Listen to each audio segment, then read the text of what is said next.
I am the Tofu Golem. Please enjoy the video. You start by confirming your Visual Studio subscription is active and linked to the email you use for Azure. Once done, sign into the Azure portal and make sure your Azure account exists with a billing scope you control.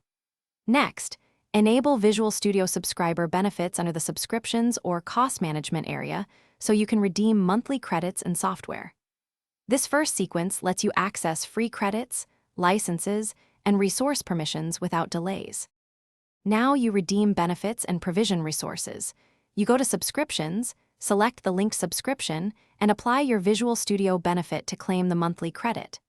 Then assign yourself an appropriate RBAC role, contributor or owner, so you can create and manage resources.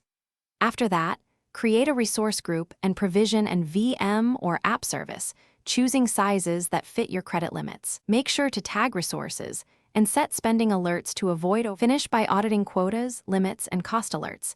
This prevents surprises when you scale. You should also install Azure CLI or enable Cloud Shell so you can script deployments quickly and reproduce environments.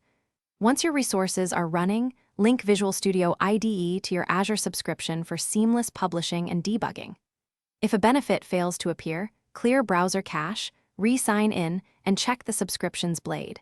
If still missing, contact Visual Studio support to reconcile entitlement. This fixes most issues.